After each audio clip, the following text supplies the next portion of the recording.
So like you said, my name's Ian Wyllie. I'll be here today to talk to you about social enterprise. Now, here we go.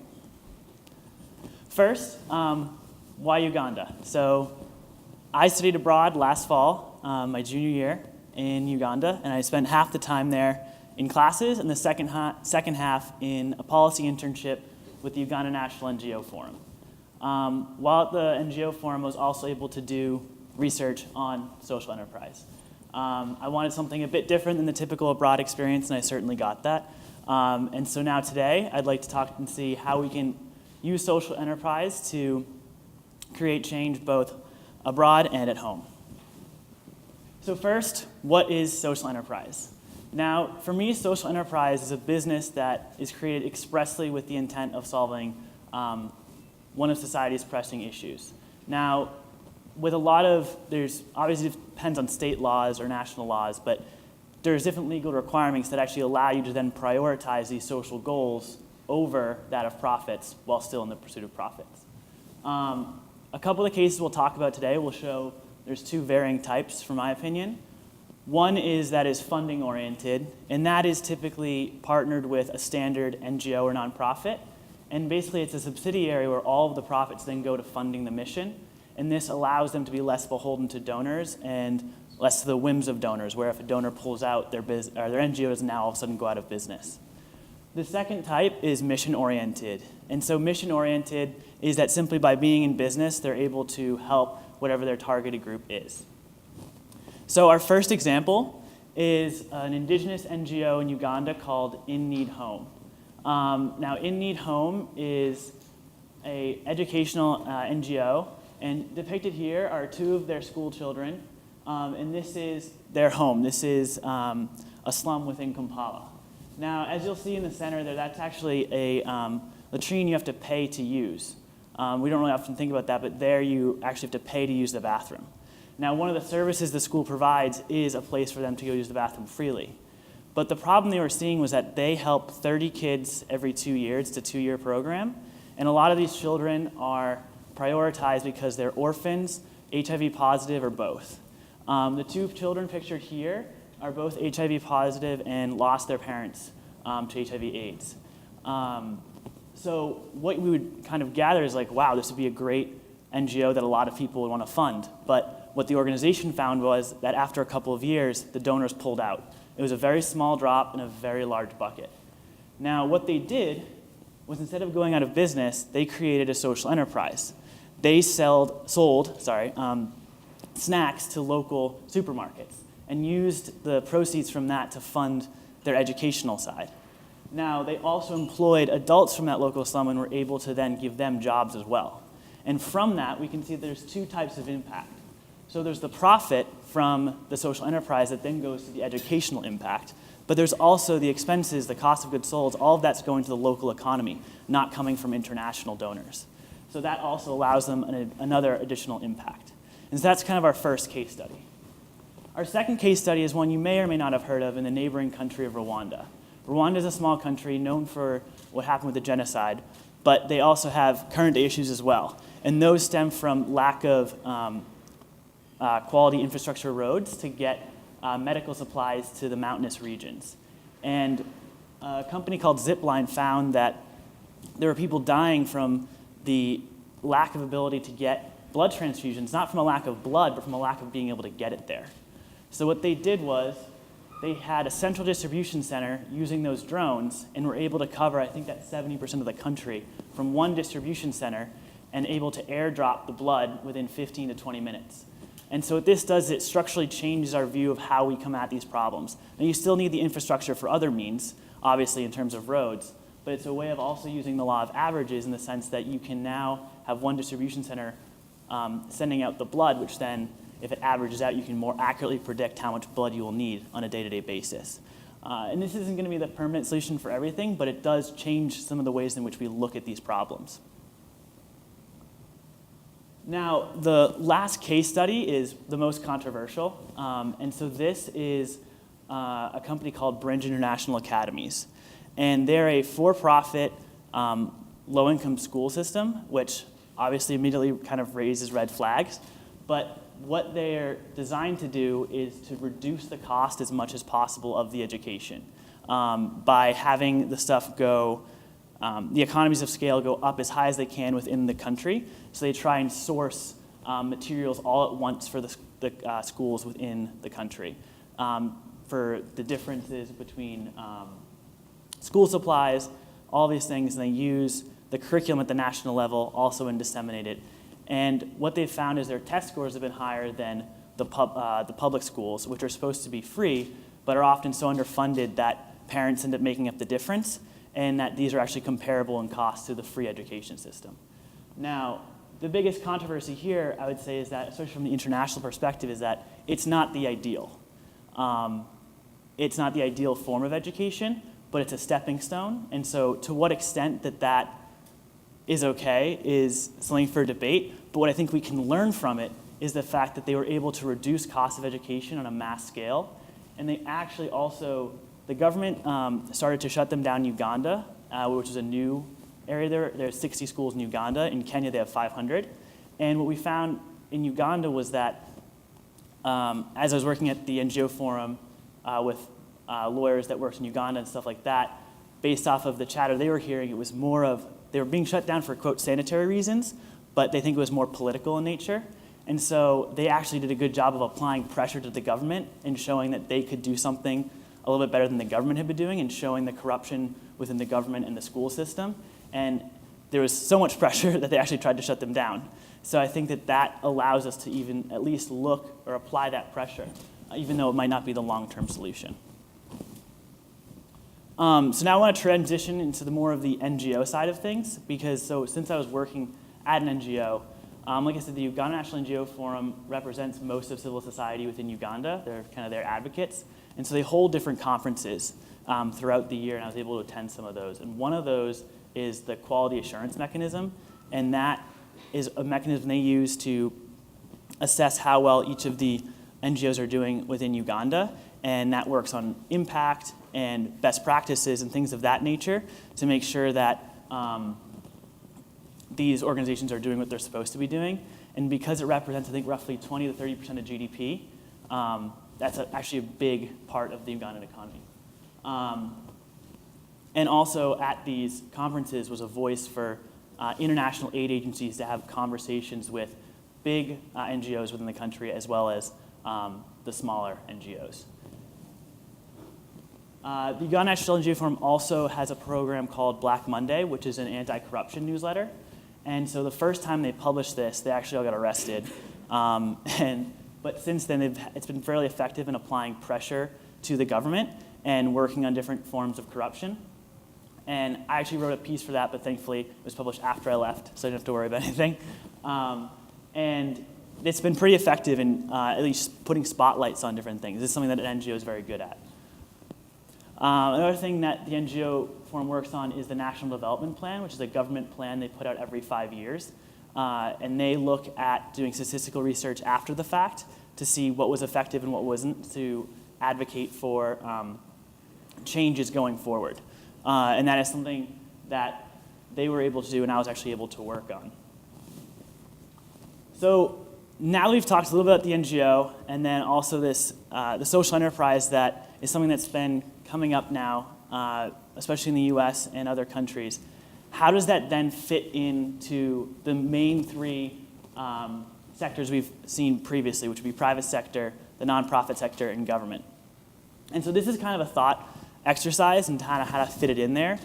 And so I think that it's something that takes a bit of thought. And so that if you're looking at how do we solve some of these social problems and where would social enterprise fit in, if we first look at the private sector and seeing where they're already solving a social need just by being in business, we don't want to be redundant. So because social enterprise is operating in the market, we want to see what does private sector do. If they're giving a certain group of people jobs, then we don't need to do that with the social enterprise. But then if within that targeted group, there's some that aren't being met, some needs that aren't being met, then a social enterprise with that express intent to create jobs for that particular group can then create and have more impact. And then knowing that exact impact where social enterprise can't reach, for example, great examples would be Black Monday campaign, the National Development Plan, the NGOs have to come in and pick up that part as well, pick up the slack there. And then what the NGOs can't do and social enterprise and private sector can't do is then left to the government.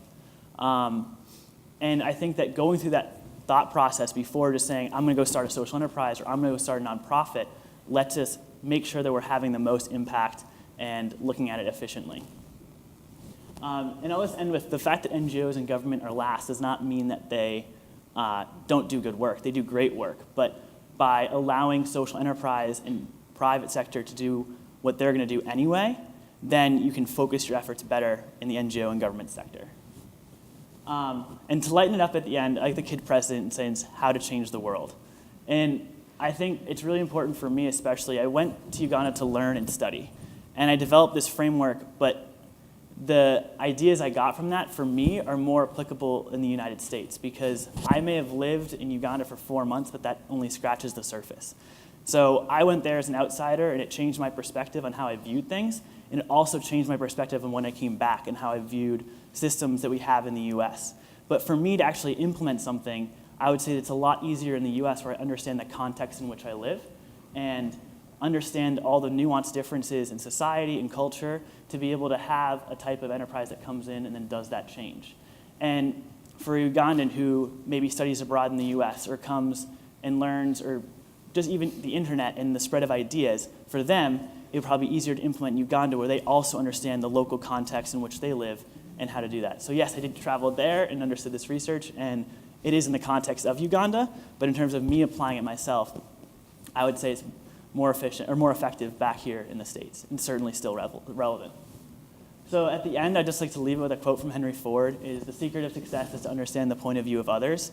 And I think that for me, is kind of the takeaway point, is even with the idea of social enterprise, and that I think it is a really good platform for change, both abroad and at home, that still understanding the point of view of others, going to learn, going to listen, are extremely important if it's actually going to make a difference. So thank you.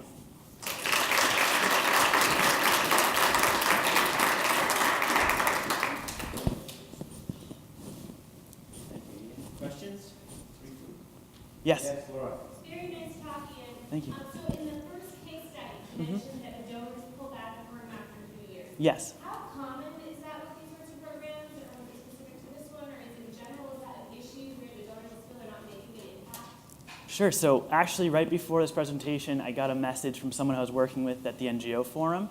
So I was the only foreigner there. And also, this is one of the biggest NGOs there in the sense that they're kind of accounting for the rest of the NGOs. And they're actually having issues right now with their donors, are looking at pulling out, or they're just not going to be able to support them. I mean, your donors, they might be businesses that have a bad year. They might be private individuals that just, they want to look at something else. So I would say that it is an issue, and it's something that actually, ironically, the NGO Forum gives conferences on, is about how to diversify the funding and things of that nature. But I would say that it is an issue. Some organizations might find it more of an issue than others, but I would say it does come up. Thank you. All right. Hello. I guess while I was listening to you, I sort of was thinking of a larger question, especially with your cascade figure there, about the responsibility for doing the common good and who that responsibility falls on. And I sort of felt from your cascade that if you go through that cascade, you're saying if no one else thinks of it or if no one else takes that initiative, then the ultimate responsibility falls on the government. Whereas some other people might suggest that that's where the first responsibility, like that's where it should start. So I'm just wondering if you have any thoughts on this question of who is responsible for doing the common good in this cascade that you've sort of developed. Sure. So I think with the cascade, there's two parts. So first, it's obviously in the eye of the beholder, in the sense of what also meets, like what for you meets the definition of fulfilling that goal. So whether or not the private sector fulfills a goal for this particular child or not is also has to depend, and that I think is perfectly fair too. But in terms of the responsibility, I think that as we as a society incorporate CSR more of that hopefully responsibility will go to private sector to do those changes. And so kind of back to that idea earlier of like the virtue and like going what we're striving for. If we can strive for more of the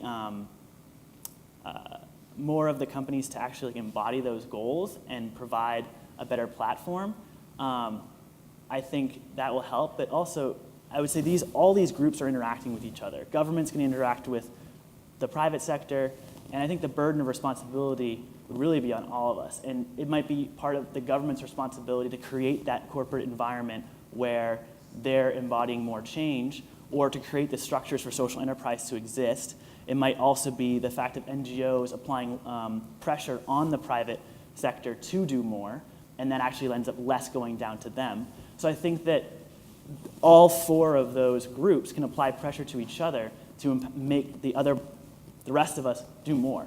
So I don't think that it should fall down to anyone in particular. I think that it's one that should be responsible on all of us. And yeah, thank you for the question. Yeah. Yes, thank you for that excellent presentation and sharing your experience. Just a follow-up of that, but I agree with you, but I also think that this relates to what you said, is context specific. There are countries where the government of social protection and the responsibility of social protection fall into governments without pressure. It's just how societies understand who the responsibility of the most vulnerable fall into, and they are not open for negotiation or for the private sector to jump in because they feel pressure. There are no questions. Access to education or to health are just the common responsibility of how societies are constructed, and varies depending on context. So it not depends on the academic holder, but on how society think of society, particularly those that are most environments. Absolutely. I mean, I think that, like, especially given that context, a lot might still fall to government, but that might also make it even slightly more important to see what could we maybe pull up further. Even if 95% is going to then fall down to that last tier, what can we start to parse out and maybe change that if it's more effective? And that would be something that would also be really cool to look into more. Good afternoon. Can everybody hear me in the back? Yeah? Okay. So my name is Caroline Vuilleumier. That's the actual pronunciation. It's a French last name. I'm actually a former high school math teacher, so I took some time off from grad school, taught high school math for 4 years before I came back to BC to get my PhD. I currently work as a research associate for City Connects, and I know that my boss, Dr. Mary Walsh, actually spoke to you before about the intervention that we work with. But today I'm going to be presenting 2 studies in which I have been involved at City Connects that highlight how our interdisciplinary research demonstrates accrued benefits for children over time. So since the 1960s, there has been an increasing recognition in the world of educational research that life outside of school has considerable consequences for achievement in school. Studies have shown that teacher and school effects actually account for little of the variation in academic achievement compared to the out-of-school experiences of a child. More recent estimates of these out-of-school impacts have demonstrated that larger social structures and contexts beyond the school may account for up to 2/3 of the variance in student achievement. While the out-of-school experiences of a student can be varied and complex, childhood poverty has been identified by many in the field as the single most critical factor to address in educational reform. The achievement gap between poor children and the rest of the country has been steadily growing, with increasing disparity in learning supports outside of school appearing most responsible. In addition, the effects of childhood poverty are long-lasting and can be seen across the lifespan, as it has been linked to high school dropout, health problems in adulthood, persistent unemployment, and incarceration. So given what we know about the long-term impacts of poverty on children, programs that address the challenges low-income students face outside the classroom walls are crucial. City Connects is one such example of an intervention established specifically to help this population of school-age children in need. Developed in 1999 through a collaboration with Boston College, Boston Public Schools, and community agencies, City Connects is an evidence-based system of student support that was designed to help high-poverty urban schools address students' non-academic barriers to learning. We do this by providing a set of support services to every single child in a school by connecting students and their families to school-based supports and community agencies. City Connects has a long history of demonstrating the positive impacts of this intervention through evaluation and research. This work is both cross-sectional and longitudinal in nature and focuses on both academic and non-academic outcomes. Today, I will be presenting just 2 of our most recent studies that highlight the impacts of City Connects across the lifespan. It is our partnership with Boston Public Schools, or BPS, and other public and Catholic school districts across the country that has enabled us to conduct quasi-experimental research to estimate the effects of the City Connects intervention. Our unique data sharing agreement with the District of Boston has allowed us access to district-collected student records, not only for all students in City Connects, but also for students in every other school in the district where City Connects is not being implemented. These additional schools comprise our comparison or control group.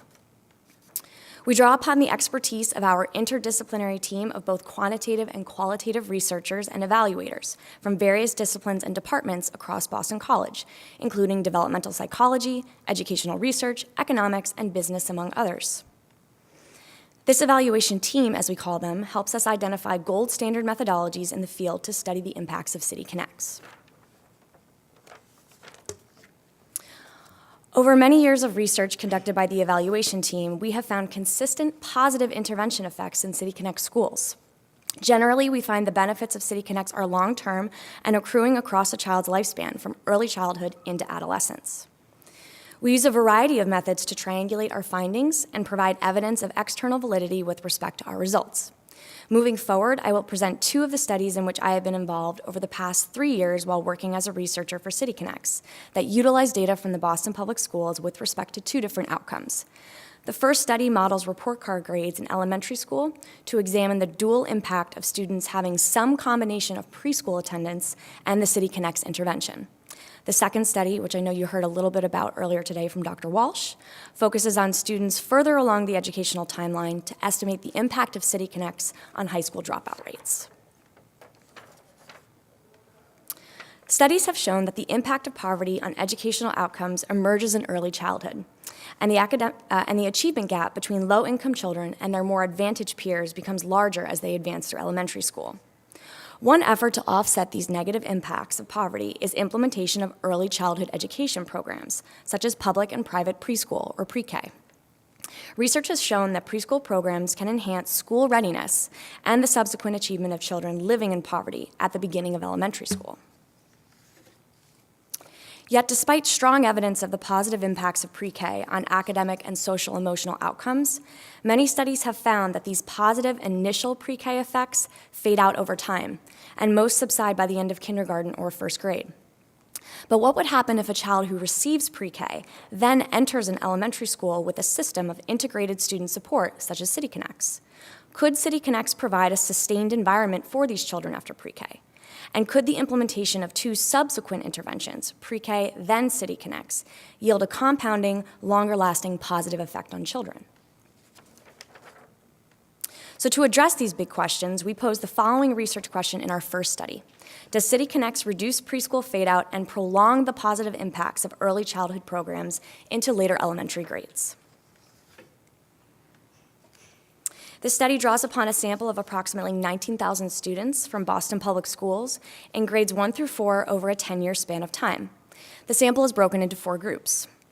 Group 1 contains students who were enrolled in preschool and later on in a City Connects elementary school. This is the dual treatment group, so they receive 2 treatments. Groups 2 and 3 are the single treatment groups. Group 2 contains students who were not enrolled in preschool, but were in a City Connects elementary school later on. Group 3 is made up of students who had preschool and then attended a comparison elementary school in Boston Public Schools that was not implementing City Connects. And finally, Group 4 is the traditional control group, who were not enrolled in pre-K and were in a comparison school with no exposure to City Connects. We examined 3 outcomes for each child: math, reading, and writing report card scores. Each student in the sample can have up to 12 observations for each report card outcome, corresponding to winter, fall, and spring scores from 1st through 4th grade. Because this is not a randomized control trial, we needed to ensure the 4 groups of students in the sample were similar on important demographics and characteristics when modeling the data. To achieve this, we used propensity score weights to adjust each of the treatment and control groups and make them more similar to each other. This is a standard method for decreasing bias in quasi-experimental designs. We also employed multiple imputation to handle the problem of missing data due to high mobility rates in Boston Public Schools. We employed longitudinal growth curve modeling to capture changes over time in report card scores.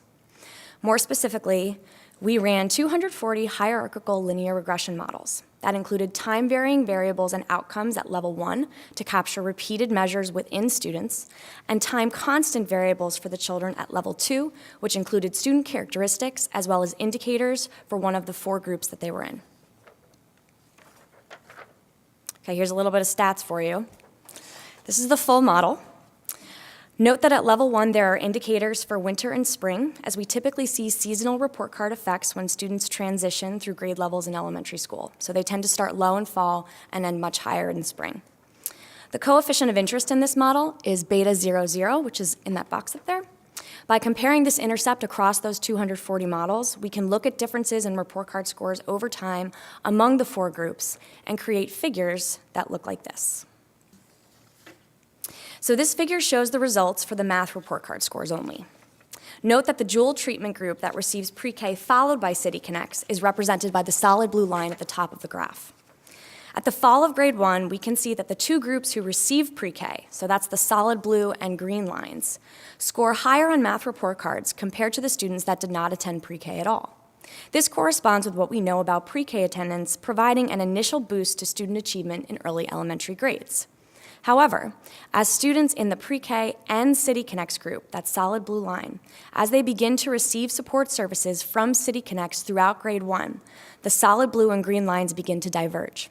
This indicates students who had pre-K and then get City Connects are growing at a faster rate through the end of grade 1, and they maintain those gains in math achievement for longer compared to students who had only pre-K. The group that received pre-K only, represented by the green line, starts to exhibit the fade-out demonstrated in the literature, since we see a notable decrease in their report card scores after the end of grade 1. Compare this to students who receive pre-K plus City Connects, that solid blue line. It appears the gains made in report card scores by the end of grade 1 are sustained into later elementary grades. So that blue line is about that same height all the way through the end of grade 4.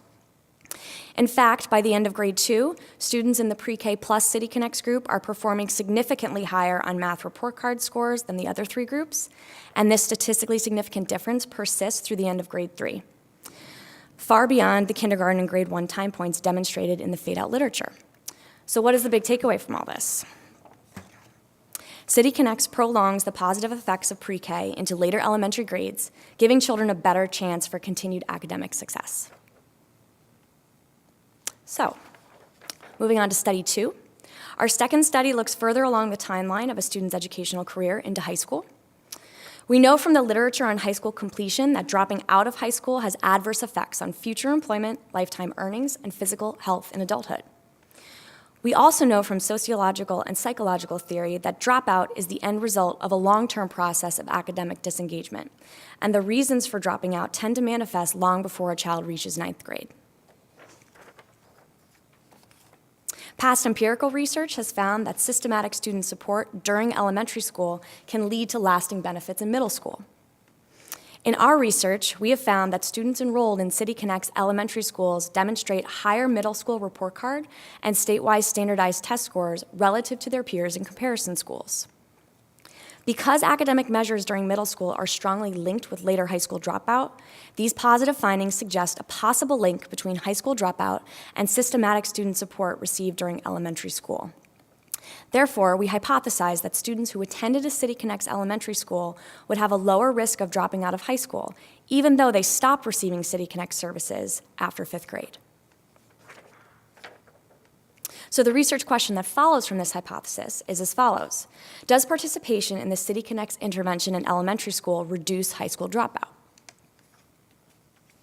As with the first study, this analysis draws on individual student data from Boston Public Schools spanning the years 2001 to 2014. The analytic sample was restricted to students from 5 of our earliest kindergarten cohorts because these students were tracked long enough to have at least 1 year of high school outcome data by the 2013-2014 school year. This yielded a sample size of about 900 City Connect students and 10,000 comparison students. Now, this work is just one example of the way in which City Connects has the unique ability to study longitudinal outcomes that span well more than a decade due to the longevity of our partnership with Boston Public Schools. We employed discrete event history analysis, a method of survival analysis, to model this time to event or time to dropout data. This requires the use of hierarchical logistic regression, whereby time points at level 1 are nested within subjects at level 2. The outcome variable is dichotomous to capture dropping out versus remaining in school. As with the last study, we utilized student-level propensity score weights to reduce selection bias due to group differences on student demographics and characteristics. I'm going to hit you with the stats again. Here's our model.